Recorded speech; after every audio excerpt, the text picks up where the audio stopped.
Bonjour à tous, bienvenue sur le deuxième épisode du module Paragon de E3D. Dans cet épisode, nous allons passer à la pratique en créant la catégorie des coudes basée sur la norme américaine B169. Vous pouvez voir ici une image du résultat à obtenir avec les paramètres à utiliser ainsi que les dimensions pour les diamètres nominaux de 15 à 1200 ou de 1,5 pouce à 48 pouces. Sur ce dessin, à gauche, on peut voir la codification que je vais utiliser pour le diamètre. Au centre, la codification des paramètres avec leur signification, ainsi que leur représentation sur les dessins du coude. Passons maintenant à la pratique. Lancez E3D pour accéder au module Paragon. Choisir le projet, donner le user, le password et sélectionner la MDB pour votre catalogue. Sélectionnez l'icône du module Paragon.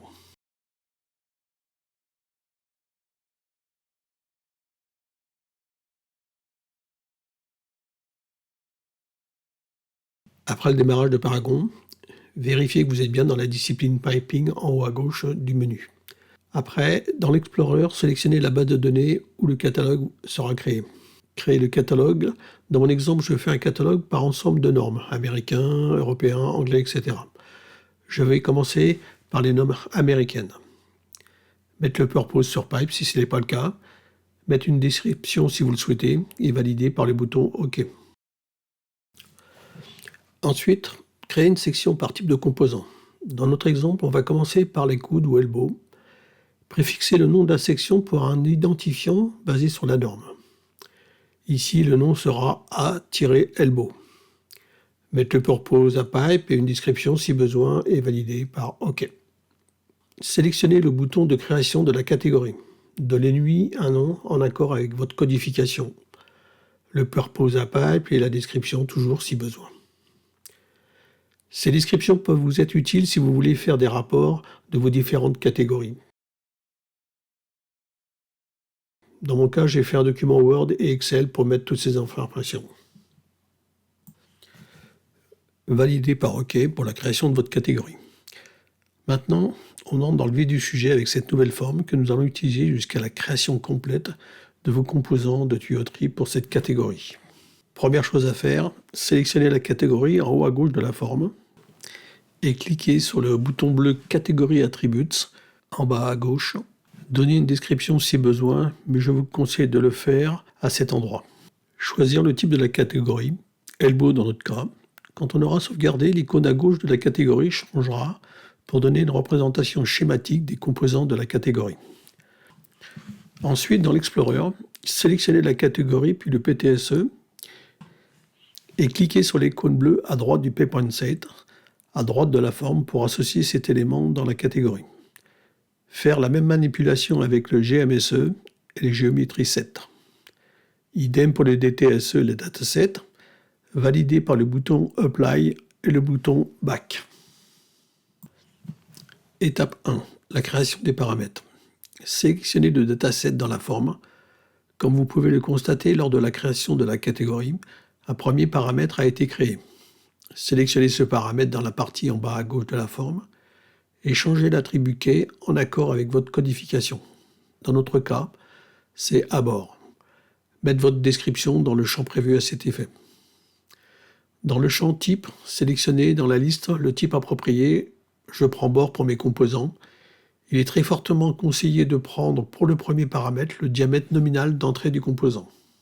Dans le champ Default, je peux y mettre une valeur et ensuite je valide ce premier paramètre par le bouton Apply.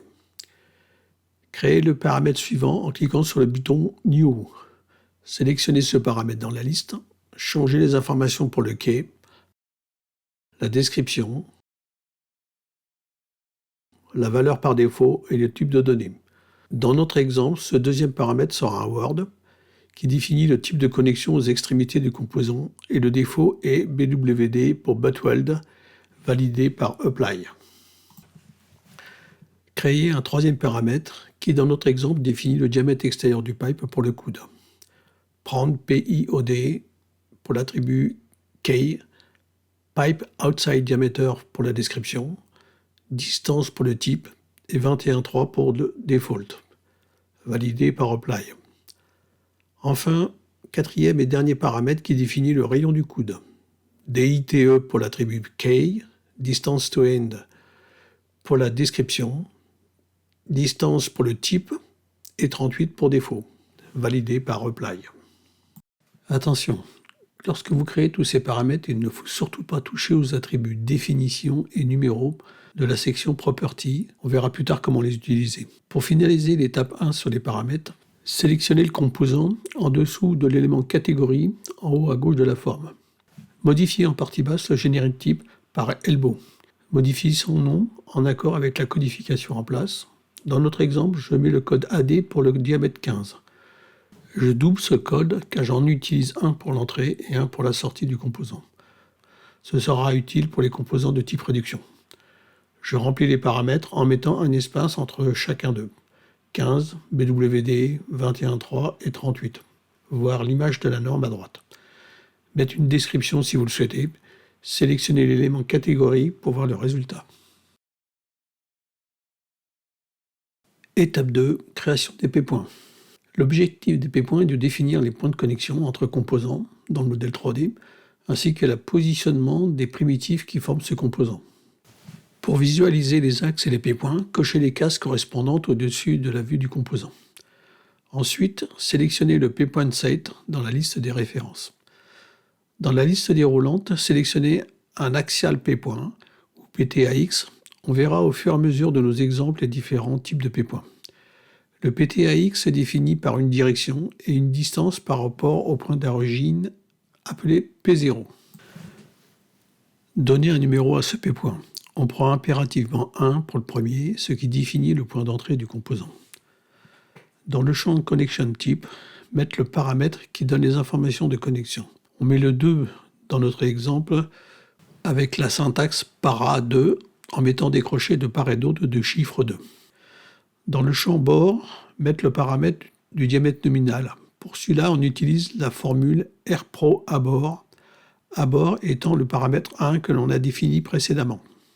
Dans le champ axis direction, on met -y pour nos coudes. Dans le champ distance, on met la formule RPRO DITE multiplié par tangente, angle divisé par 2. Cette formule vient du fait que dans le modèle 3D, ce coude va pouvoir être taillé en fonction du cheminement de la tuyauterie. Le point 0 étant au point d'épure, on est obligé de calculer la position des P-points en fonction de l'angle du coude. On valide par reply et on peut visualiser le premier point dans la vue graphique. Pour le deuxième P-point, qui va définir le point de sortie du composant, faire une copie du premier P-point. Changer le number de 1 par 2, changer la direction de -y par y dd angle x.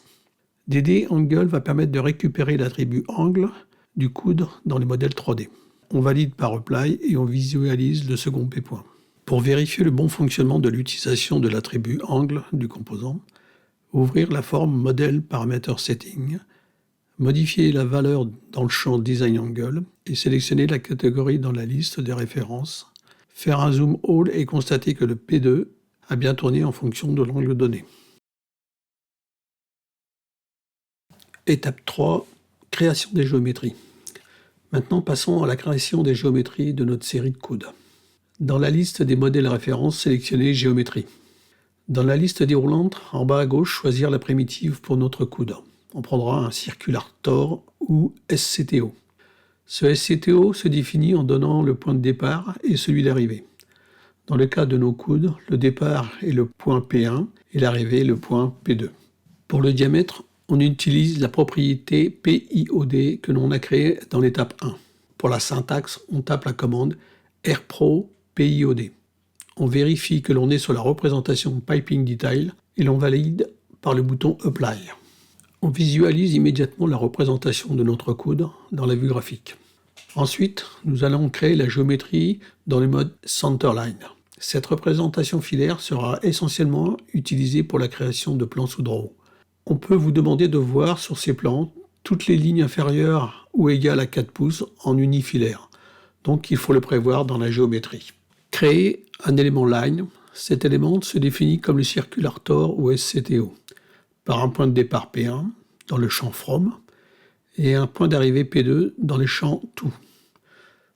Pour que cette ligne suive la courbe du coude, il lui faut donner une information de tangence en tapant T0 dans le champ Tangent Through, qui va dessiner une courbe tangente au point P0.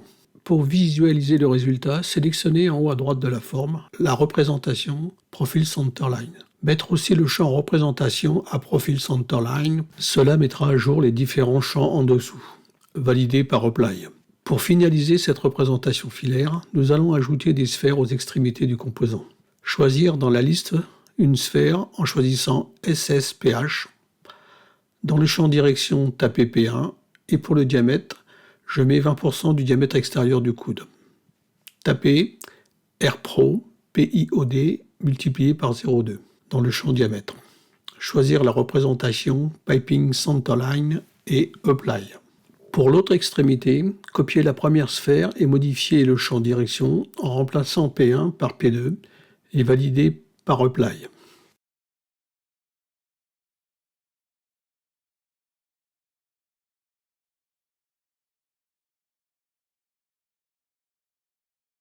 Il y a une chose que j'ai omise volontairement, c'est la gestion de l'insulation sur les composants.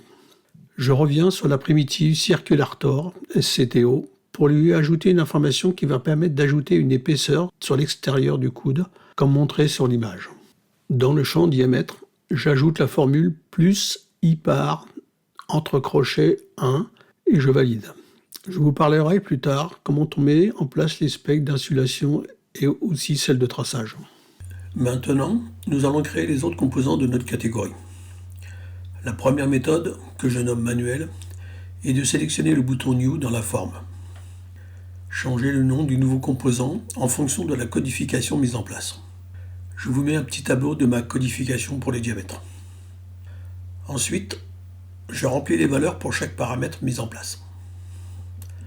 20 pour le diamètre nominal, BWD pour la connexion, 26.7 pour le diamètre extérieur et 38 pour la distance center to end. Pour le composant suivant, je fais une copie du précédent et je fais les modifications, nom et paramètres.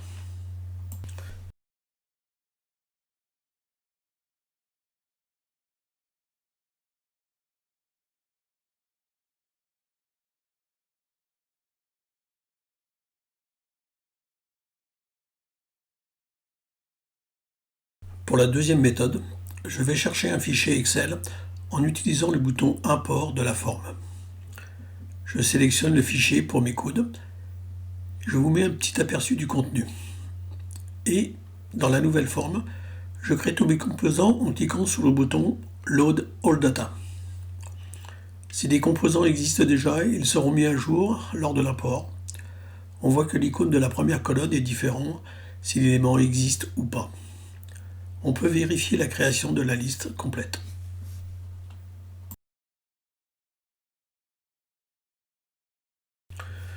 Je vous mets ici un petit pense-bête pour la création d'une catégorie, ainsi qu'une petite astuce pour vérifier la géométrie et le comportement de votre catalogue en fonction des paramètres mis en place. Je vous conseille dès le début, je dis bien dès le début de la création de votre catalogue, de mettre en place une documentation claire et la plus précise possible pour que vos collaborateurs ou vos successeurs s'y retrouvent facilement. Pour ma part, je me suis fait une petite forme pour avoir une capture d'écran de ma catégorie. Vous pouvez voir que dans mon cas, je suis déjà presque à 300 pages.